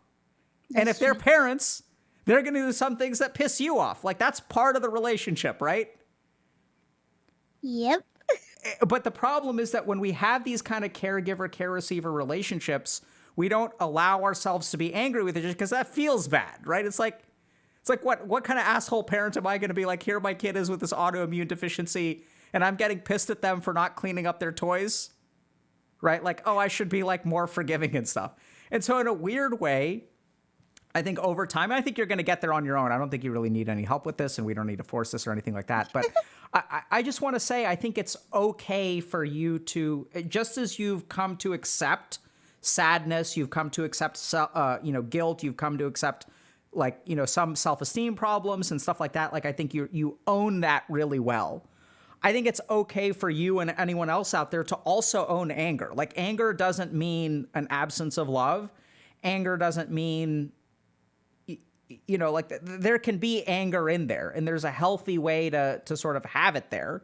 And the first is to like not blame yourself for being angry or your parents to be angry with you and stuff like that. Like, I think anger is like, it's okay. Like it doesn't make you a bad person. This is, I guess, what I mean to say. And this is what I really want to share with you is I don't think you're a bad person. It doesn't make you a bad person. If you're angry with yourself, if you're angry with your friends, if you're angry with your parents, like it doesn't make you a bad person. It's just part of the experience of life. Like, what do you think about that? I think it's so hard for me to accept anger. I don't know. I have such an aversion to it. Like, it's funny because it's like I could be on my stream and I could like fake rage. It's not even fake rage. It's like I'm mad at a game, but like to be angry with myself or to be angry towards another human, it really bothers me, and it makes me feel kind of sick inside, and it scares me. It's an emotion that really terrifies me for some reason. And I don't really know why, but it is. And it's why most of the time whenever I express that I'm unhappy with something, I usually say, "Oh, I'm upset." I hate saying I'm angry. I hate expressing anger. It just doesn't feel right to me. But I'm trying to learn that it's normal, and I'm trying to normalize it in my life, but Well, it's difficult. yeah. So, Mouse, this is where I want you to please think about the question that I'm going to ask you for about 5 to 6 seconds before you answer. So, first of all, do you want to talk about this at all? Secondly, do you want to talk about this in a more personal way? And thirdly, do you want to talk about it in a more general way? We could talk about it in a general way. Perfect. Okay, so let's try to understand this. Is it okay if I'm going to ask you a couple like more academic questions. So I'm going to put on my professor hat as Dr. K. Is that okay? Yeah. So it's not going to be personal. So what do you think it is that makes people, so you mentioned that you sometimes get really uncomfortable around anger and you're almost scared of it. Does that make sense? Yeah. What makes people uncomfortable with emotions or scared of emotions? I'm not really sure. So I think that's because, let's step out of your head for a second. So like, let's say that I'm scared of love. Like, oh my God, I met this person at work and like, they make me feel this way. I'm so frightened. I'm scared of love. Why do you think that is? Oh, I don't know, because they don't want to I don't know. Okay. I don't know. So sorry, I may have set you up to fail there, but so this is where I think the simplest reason that people are afraid of things is because they're just like inexperienced with them, Yeah. right? So like that's the number one reason. So if you think about, I remember when I was spending some time with some family in India many years ago, and like people in India, that my family members were like quite racist towards particular ethnicities, and then I realized after talking to them that the reason that they have these beliefs is just because they have no experience with like people of these ethnicities. Like in India, you've got some white people, but basically everyone is like Indian, and so I think there's just a lack of like experience or familiarity that makes you scared. And I can imagine also that if you kind of think about it, like in your household kind of growing up, that people who tend to be uncomfortable with anger grow up in places where we're not like taught how to deal with it. So we're taught how to deal with sadness. There are displays of sadness, things like that. But, I think it's like okay for you to feel afraid. In general, it's okay for people to be afraid of anger for a couple reasons. One is because anger oftentimes causes us to lose control. And sadness and stuff does as well. It just sounds like you're kind of like your sadness resistance is pretty high, you know? Oh. I mean, it's funny because like when I told people that I was gonna come on here, they're like, "Oh, you're gonna cry so hard. You're gonna cry so much," and I'm a very strange person because I can be pretty emotional. But when it just depends on the situation, and sometimes when I talk about reflecting upon my life and reflecting upon experiences, sometimes I do this thing because I okay, I'm gonna expose myself for a second. Yes, I'm emotional, and I am aware that I can be emotional. Uh, of course, I got it from my parents. But um, I think there was a moment in my life where I would cry all the time. I remember there was a long period of my life where I spent every day of my life crying, and I didn't like that period of my life. And then I went through a period of my life where I had no emotion at all. After all that, it was almost as if my brain was trying to protect me Yeah, like a because I protective numbness. yeah, I couldn't take any more sadness and I couldn't take any more emotion. I felt like I was it was gonna destroy me. So I went a period of my life without feeling anything. I was like a zombie. And I slowly started gaining myself again through streaming, and I've cried on stream multiple times. But sometimes there's moments where it's like, especially if I feel like I'm talking about something particularly deep about myself and about my life, it's almost as if I go out of my body and I like talk about it as if I'm not in it, and I'm like observing, and sometimes it's me talking, but it doesn't necessarily, like, I can't control what I'm saying because I'm at a distance where it's like I'm trying so hard to control my emotions so that I don't cry, that I'm not controlling what I'm saying, and I don't know if that makes sense. That probably doesn't. Yeah, I don't no, know. no, I think it makes a lot of sense. I'm not on autopilot because I am aware, but I sometimes when I talk about things like this, I have this fear that if I start crying, I'm not gonna stop crying.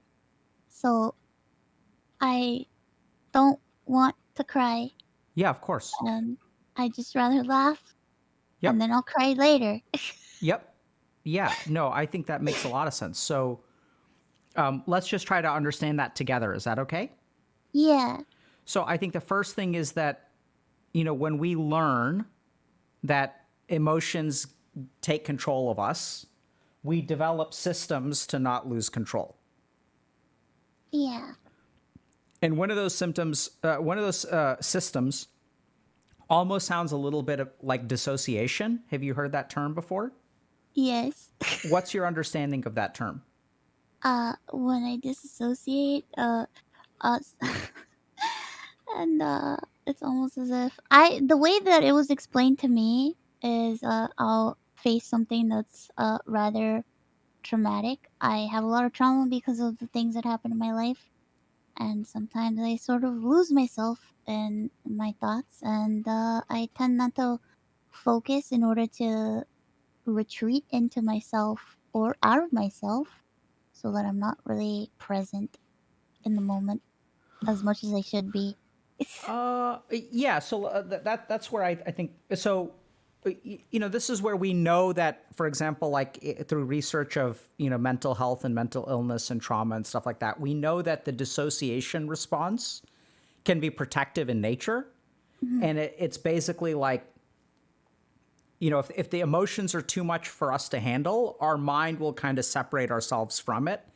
And I've worked with a fair number of people who even particular moments in time where they really need to dissociate to protect themselves. And generally speaking, it's like a protective mechanism is the way that I think about it. The other really interesting thing, Mouse, is that so when I was training to become a psychiatrist, it was kind of strange because out of all of my colleagues, in a sense, I was the best at being able to understand people's experience with dissociation. So like when we would do like work with patients and stuff, and what I realized is like actually what they were describing reminded me a lot of meditation. That in meditation, what happens is the awareness separates from the mind. And if we really think about dissociation, it's like you sort of said that you lose control of your mind, right? You're kind of like on autopilot, but it doesn't hurt you anymore. Does that make sense? Yeah, it's strange because like I'm aware of what I'm saying and stuff. I just uh I'm just very aware that at any moment I could cry, and if I do cry, I won't stop crying. So I don't want to cry. So I'm here, but I'm here in a different way. I don't Yeah. know if that even makes sense. No. So I think what happens there is that this is gonna, speaking of not making sense. Now it's my turn to not make sense. So we have consciousness and we have mental activity, and those are actually two separate things. So my ability to think and my ability to like observe are actually like two different things, because we can observe our thoughts, right? So there's like Yeah. within our mind, there's like a watcher, and then or not even within our mind, actually outside of our mind, there's like a watcher. And even if we look at, for example, mental illness, what we tend to find is that the more that you lose yourself in your thoughts, the closer you get to mental illness. So if I'm able to reflect on my thoughts and recognize that my thoughts are not real, they're just thoughts, that's sort of healthy. Does that make sense? Like if I'm feeling Yeah, anxious, kind like of. my mind may think, oh my God, everyone is annoyed that I'm here, but that's not actually true. Does that sort of make sense? But the more Uh, that we start believing that, the more that we move towards mental illness. So if we think about someone who has like psychotic delusions, this is a person whose thoughts and reality have no difference whatsoever because they 100% believe they're being possessed by the devil. Then what happens is as we like get healthier, so even like the most severe kind of depression is called a psychotic depression. So that's the point at which like their thoughts become reality. And then like as we get less depressed, we start to separate out. We still have really powerful thoughts, we have powerful emotions, but we're able to acknowledge that our thoughts are like distorted in some way. So then there's separation from like mind and awareness. Does that make sense? a little bit, yeah, kind Okay. of. If it doesn't make sense, please let me know. No, And it kind of does, yeah. and then as we get sort of healthier, like we're able to sort of see like, oh, my mind isn't really thinking clearly.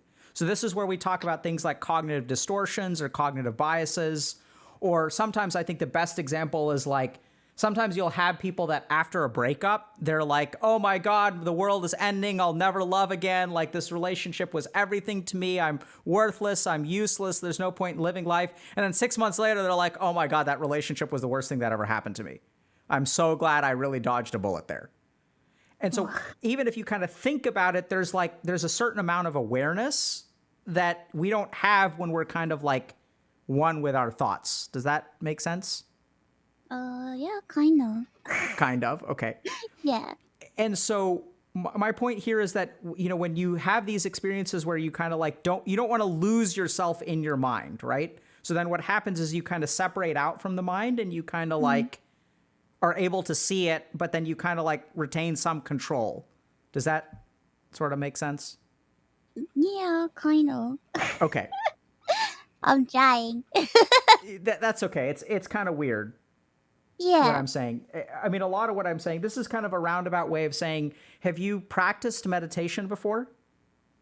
Uh, I I never. It's so weird because like I never have.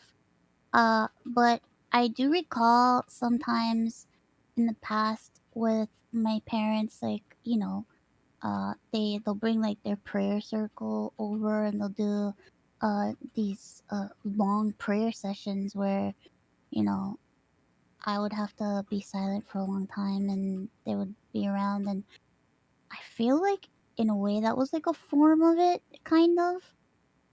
So sometimes I just think about that time when I'm very, very stressed and I just try to quiet myself. But I've never like formally done any sort of meditation. I think I'm kind of like afraid.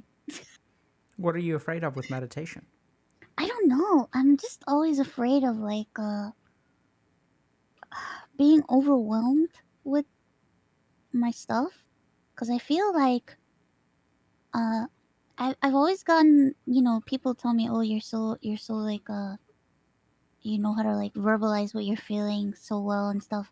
But it's like I feel like I only take things. I spent so much of my life being bombarded with garbage and with horrific experiences that I have trauma, and now I don't. I try not to. Oh, I'm sorry. Give me a second. I'm so sorry. It's okay. Uh, I try. I don't know. I try to take things in small amounts because I feel like if I try to work on everything at once, it'll be too overwhelming for me, and it scares me. Yeah, no, I think that that's something that you should respect. So Mm. here's the thing. So I think, Mouse, I think you've, how can I say this? So your internal landscape has like rough patches. Does that make Mm. sense? Yeah. Right? No, I am very much aware.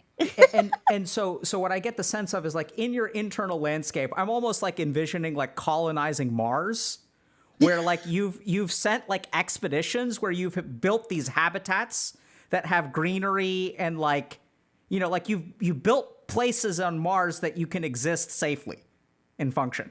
But then there's Yeah. also like the walls of the city, and like outside is like the Titans, and we don't go there, Yeah. right? And Yeah. and so this is the interesting thing. So when I work with people who have a history of trauma, what I'll actually do is be very careful about meditation. Because here's the thing, when we have trauma, what our mind does is it puts up all these walls to keep the Titans out. And what meditation does is bring those walls down. Yes. And And I'm then very afraid. right? So I think that's where there's even specific kinds of meditations that are specifically geared towards people with trauma. But the whole point is like in meditation, we become one with ourselves and like the barriers of the mind get broken down and we like achieve these high levels of consciousness and like transcend the mind and like all this cool stuff, man. But the whole point is like in trauma, our body's like, no, or our mind is like, let's put up these walls. Let's keep the Titans at bay. Don't knock the walls down. And so sometimes what I found is I mean, not so much in my personal practice, but when I work with people who have meditated with other people, what we found is that when you create a vacuum in the mind, the trauma can come up and then you can lose control. Yeah. So I think it's actually completely healthy in a sense for you to be wary of meditation. I would trust your instincts because your mind is going to be sending you information. And it's like, we're not ready for those Titans. And like, there's an anger Titan out there. But I think over time, the one thing that I did want to share with you is I think when you're ready for it, I think that you will find that you are an adept meditator and that a lot of what you've essentially stumbled through or worked through, at some point, meditation may help you do better, Well, but I not would like to. but not necessarily not yet if you're not ready. You don't have to Yeah, rush it. I have like a lot of like uh aversions to rushing into stuff like that because it's just a lot, Yep. and it's a lot. It's a lot, and I feel like I've slowly been working on things, but it's just very difficult. Because at the same time, as much as I've improved a lot, and I feel like a lot of aspects of my life has improved, I'm still kind of going through it and going through the Yeah. motions. So it's like even more stuff, but then I have to like go through the stuff that's happening now and then deal with stuff that happened before, and Yeah. it's just like I'm not ready. So yeah, 100%. So Mouse, if can I give you just one piece of like supporting advice Yeah. there?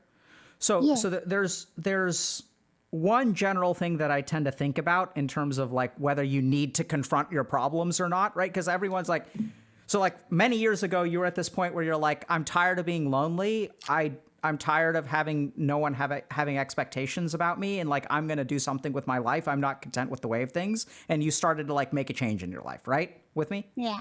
Yes. So when do you need to do that? When do you need to sit down and grapple with yourself and like wrestle with yourself and like send expeditions beyond the wall? Like when do we need to send expeditions beyond the wall? Well, that depends on how things are going on the inside. So if the trajectory of your life is moving in the right direction, you don't need to go sending things beyond the wall. So what I'm hearing from you is that your life, like you're growing as a person. You're like, you know, you've discovered being a VTuber, you've discovered this awesome community, your health is getting a little bit better, you're working at it, you're like making friends, you're feeling less lonely, you're feeling good about yourself, like, you know, learning how to be with your parents in a different way, taking care of them. So the direction that you're moving in is positive, right? Fair? Yeah. Okay. So if it is, don't mess with it.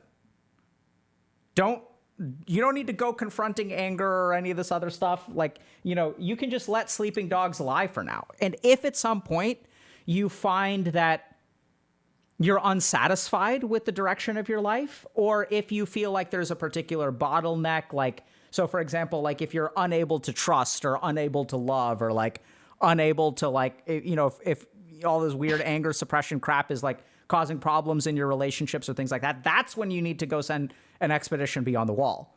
But for now, it Yeah. sounds like you're, you know, you're on your journey and it's moving in the right direction. So like, I wouldn't rock the boat.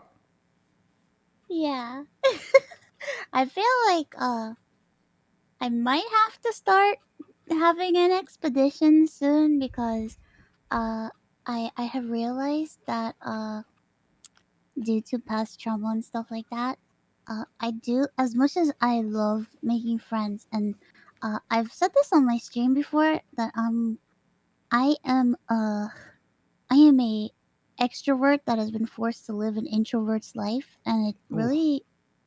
it really like took a toll on me mentally and emotionally, that I think like all those things combined, and the fact that I had to like change my lifestyle and stuff, I have a little bit of an issue with trust when it comes to meeting new people, and it's a little bit of a block, and it's something that in the future I'm not really ready to work on it yet, but I'm meeting people, certain individuals in my life that I really respect them, and I have begun to care about them a lot, and I want to begin to start trusting because I want to be able to uh, I want to be able to share myself more with them and share more about what I've been through in my life and be more open so that they can understand me better and understand why I am the way I am.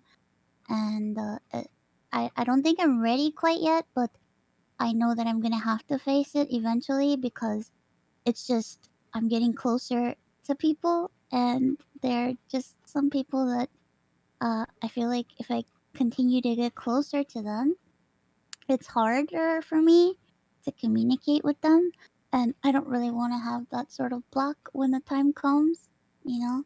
I don't even know if this makes sense. Oh, I think it makes a lot of sense. Ugh, Do you want me to tell you what I heard? what did you hear?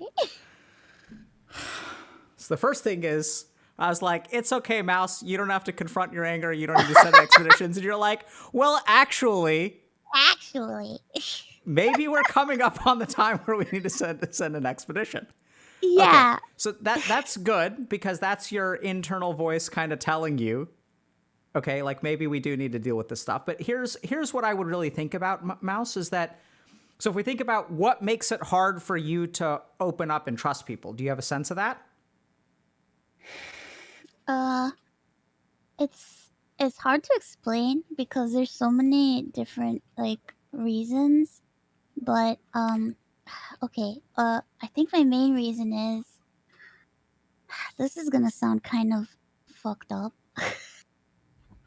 but because of the fact that I never had any expectations on me to a certain point, I was also very much aware, uh, and was very much, as much as my parents love me so much and they care about me, but they were also very open with sharing with me that being close to people with my condition, me having to live the life that I live, it's very stressful on others and it's very difficult, and that kind of made me have trust issues because uh, they were telling me, they told me, but also it's a conclusion that I came to myself as well, where it's like it takes a lot to be close to me. It takes a lot to be able to share stuff because I feel like, oh man, this is gonna be difficult to say, and this is You don't where I have to say probably it. might cry. uh, it's just, I just I have issues where I feel like people won't want to uh go through the lengths that is required in order to get close to me, and people will leave, and um I've experienced in the past people that I used to be close to, and when shit gets hard and my life is very uncertain, I've had people stop coming around and stop checking up on me, and it's, I know that it's very emotionally draining and it's a lot of stress and a lot of strain, and it's something in my heart and in my mind that I said I will never force anyone to uh, go through the pain of being my friend. uh, I would never force that upon anybody, because I am aware that it's very stressful and it's a lot. So I, in turn, am afraid of trusting people because I'm just afraid that if I do get close to somebody and I do give them the trust and tell them, hey, so this is what's going on, this is what's wrong with me, this is what I've been through, uh, I'm afraid they're just gonna be like, yikes. No, thank you. I don't know if that means anything, if that makes Yeah, Mouse, sense. I think that means a lot, but and this is going to sound kind of weird. Respectfully, I disagree. I know. I Do you figured you would. do you know what I disagree with? What do you disagree with? I disagree with, so here's the thing. So there you are being considerate, right? Because you're like, oh my God, being friends with Mouse is hard. So I'm not going to hold anyone to that expectation, right? Which is like you being a compassionate person. You're like, well, how can I ask anyone to sign up to deal with me? I Right? could never. That's got to change, yo. Oh You god. should absolutely, man. Like, I know you don't have to do it today, but at some point, to be blunt, that's the price that people need to pay for being your friend, and you need to be okay with having people pay that price. Because here's the wild thing, you're worth it, Oh, right? Like, it's okay for, like, so just because your life makes other people, being friends with you makes other people's lives harder, that's actually okay. Okay. Right? You may not be able to let that sink in now, but that's part of life. Like, we don't, the people that we're friends with are not people because they just make our life like net positive. Right? That's not what friendship is. Yeah. It's like, yeah, like part of, and this is where I sort of get it, right? Because you don't want to put anyone through that. But the whole point is that, I get that. But also, like, that's okay.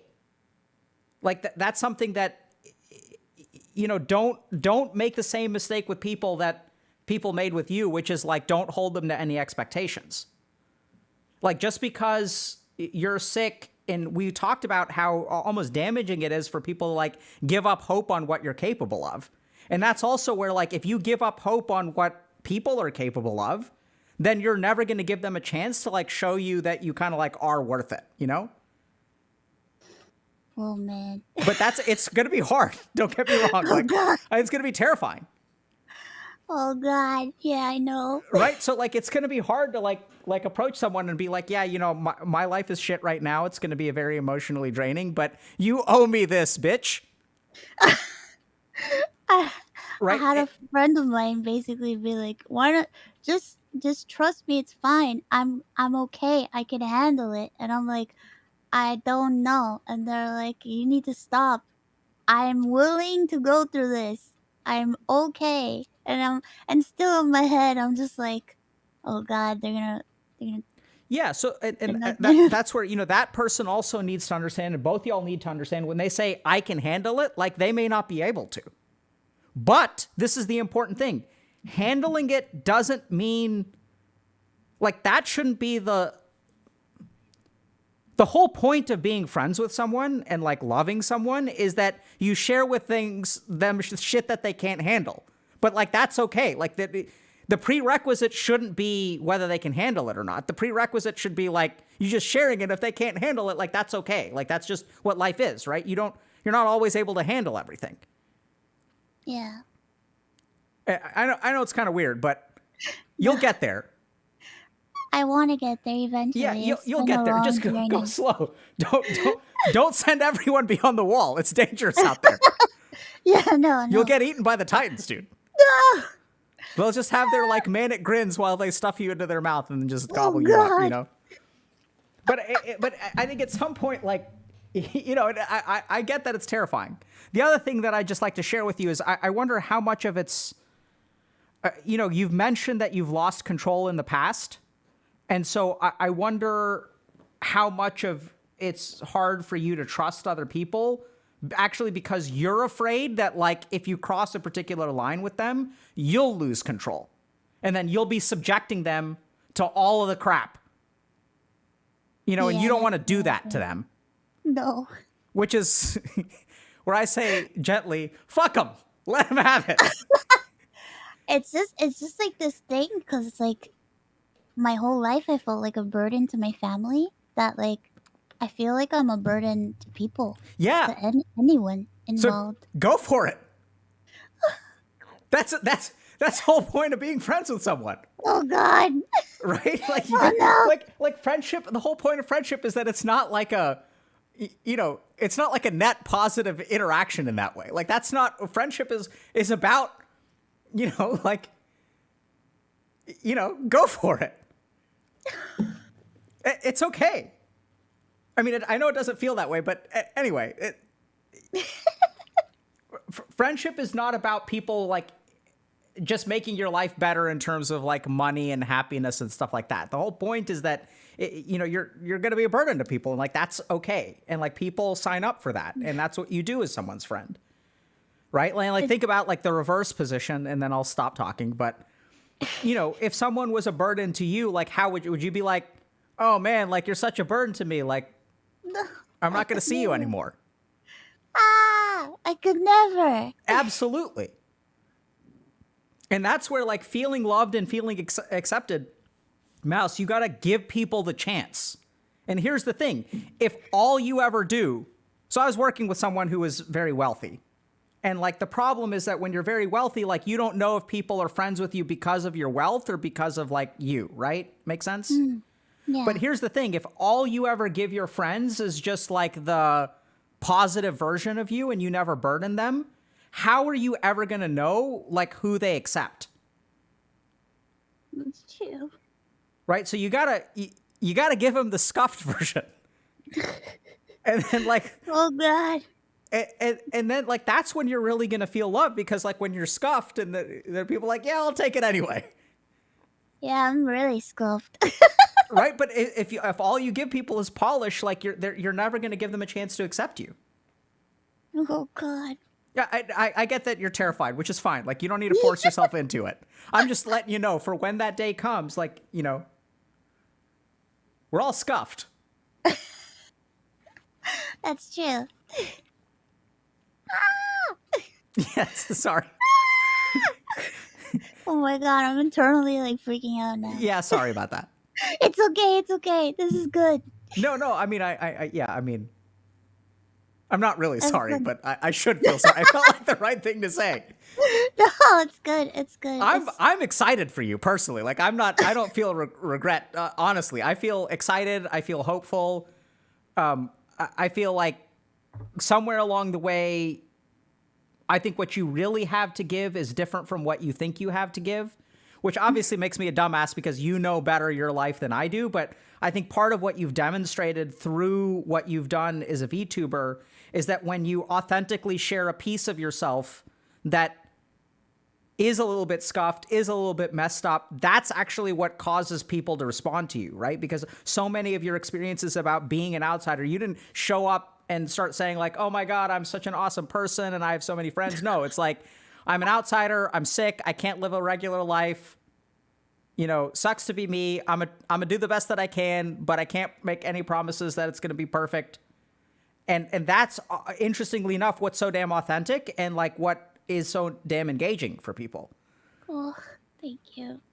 I say that every day when I wake up. I just say I just want to do my best. That's all. Yeah. That's all I want to do. I want to do my And best. that's really what you owe people. You don't owe people a good job. What you owe people is doing your best. And I really hope for you that at some point in the future, you're able to have friends who can accept you for doing your best instead of doing a good job. They already do. It's just I have to accept that they do. Yeah, that's on you, dude. It's not on them. I have wonderful friends now that they're just so. I always get surprised at the kindness that I receive because I just don't expect people Yeah. to be kind, and I don't expect people to be so nice to me. And like even so I belong to a company called VShojo.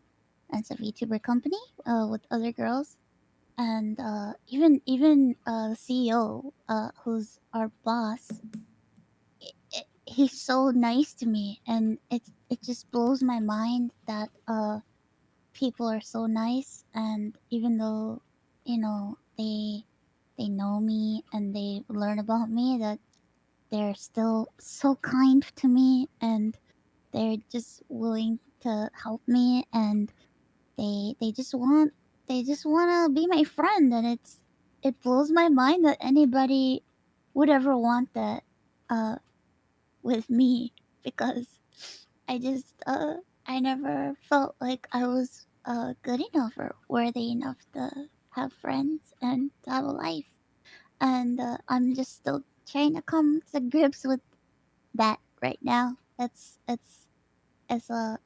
hard. I feel like I'm coming to terms with it now, but it's just I just never expected any of this to happen.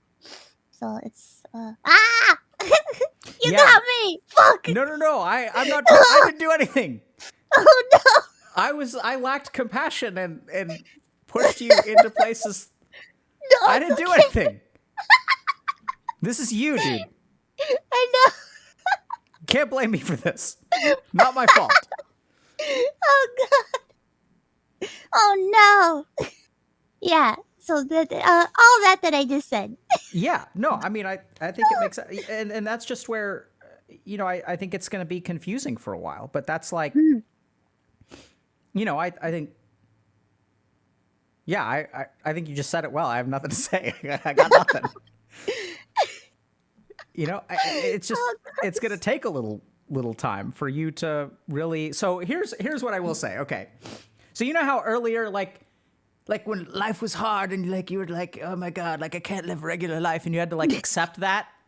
Yeah. Accepting doom in your life is way easier than like accepting that you deserve love. It's true. Accepting that you deserve nothing in life and letting go of all your expectations is the easy part. It's true. Accepting that you deserve love, despite the fact that your life may not amount to anything, is like so much harder. So I think this is just, you know, you're just at the end of Elden Ring now. This is just the last boss. So it's going to be tough. Finally. You're going to wipe like over and over and over again. And that's just the, you know, at some point you just got to get good. You know what I'm saying?